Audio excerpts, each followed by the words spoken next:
Pertanyaan saya kepadamu, kenapa ada hukum Tuhannya Bani Israel nempel di... Assalamualaikum warahmatullahi wabarakatuh. Selamat siang, izin Stitch ya, yang punya channel. Saya ingin menanggapi percakapan antara Rudy dengan Yohanes, tetapi nampaknya percakapan sebelah karena Zuma bertanya, kenapa hukum Taurat untuk Bani Israel itu ada di kitabmu, Rudy? Ya. Rudy tidak menjawab, hanya sibuk ya mengambil pena, sudah itu minum. Saya juga minum ya, guys. Waduh, kopi tengah hari. Minum guys.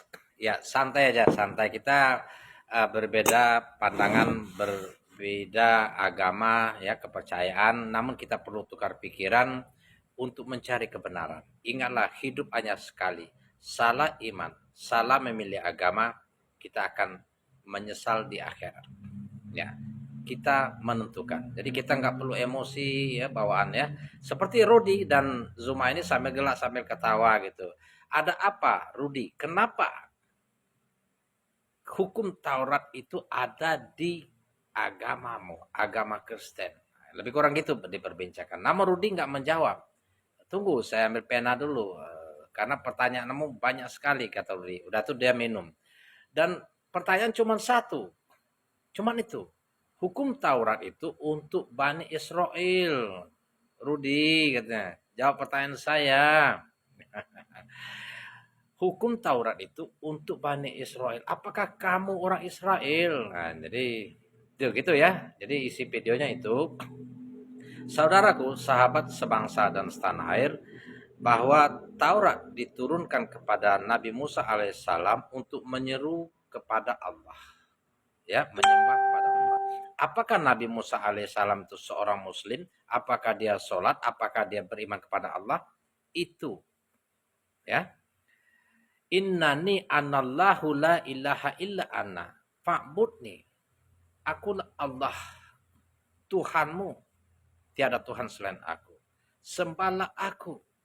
Wa aqimis sholata li zikri. Dan dirikanlah sholat untuk menyembahku. Artinya apa? Nabi Musa alaihissalam adalah Tuhannya Allah dan dia juga sholat. Bagaimana dengan Isa putra Maryam? Atau Nabi Isa atau Yesus Kristus misalnya. Dia juga sholat. Ya, dia juga nabi, dia juga utusan Allah untuk Bani Israel. Waqolal masihub ya Bani Israel budullaha rabbi wa rabbukum. Apa dikatakan Isa putra Maryam? Wahai Bani Israel, sembahlah Allah Tuhanku dan Tuhanmu. Jadi Isa putra Maryam seperti yang diungkapkan Zuma tadi, untuk Bani Israel, bukan untuk kita. Apakah kita orang Israel? Apakah kita zaman dulu? Apa seruannya? Menyembah Allah, Tuhanku dan Tuhanmu, katanya. Nah, apakah Yesus dalam hal ini seperti yang diimani oleh Bapak Rudy Yohanes sebagai Tuhan? Tentu tidak. Dia menyuruh menyembah Allah. Ya, fa'budhu, ya, sembahlah Allah. Wa qolal masihu ya Bani Israel la'budullaha, sembahlah Allah, katanya, Tuhanku, Tuhanmu.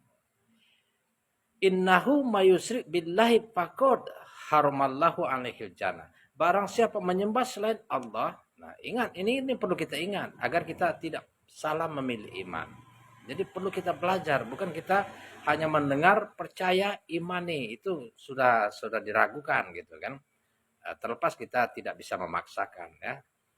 Bebas kita memilih agama apa saja ya, kepercayaan, beribadah sesuai dengan hukum yang berlaku di Indonesia. Di Indonesia juga, dalam Islam juga tidak ada paksaan di dalam memeluk Islam.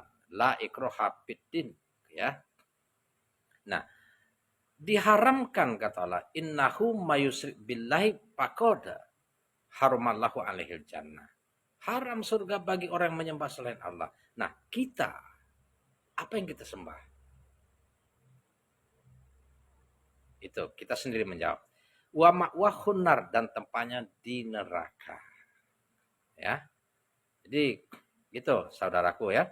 Kita jelaskan juga apakah Isa putra Maryam itu muslim? Apakah dia seorang nabi? Dijelaskan juga di dalam Al-Qur'an. Qala inni Abdullah atanial kitab wa ja'alani nabiyya. Aku ini hamba Allah, kan? Hamba Allah akan diberi kitab, yakni Injil. Akan diangkat menjadi seorang nabi. Wa ja'alani mubarakan ainama kuntum. Wa ausoni bis solati wa zakati madumtu hayya. Dan aku diberkahi dimanapun aku berada. Diberi kebahagiaan oleh Allah. Disuruh sholat. Suruh membayar zakat sepanjang hayat. Artinya apa? Isa putra Maryam. Yang kita sebut Yesus juga. Dia seorang muslim. Dia seorang nabi utusan Allah. Ya. Jadi saudaraku ingat. Mulai dari Nabi Adam hingga Nabi Muhammad SAW menyembah Allah. Tidak ada yang menyembah selain Allah.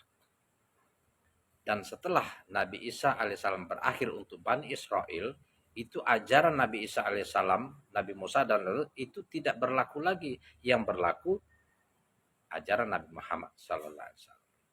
Fa'aminu billahi wa kalimatih. Fa'aminu billahi wa rusulihin nabil ummi. Berimanlah kepada Allah dan Nabi Muhammad sallallahu alaihi wasallam yang ummi, yang buta huruf.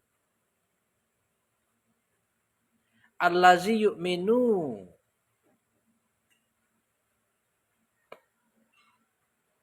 Dia beriman kepada Allah.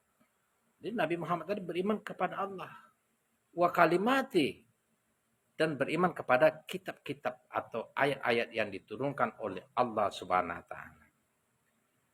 Wattabi'uhu la'allakum tahtadun. Dan ikutilah ajaran Nabi Muhammad sallallahu alaihi wasallam kata Allah agar kalian mendapat petunjuk. Jadi gitu saudaraku ya.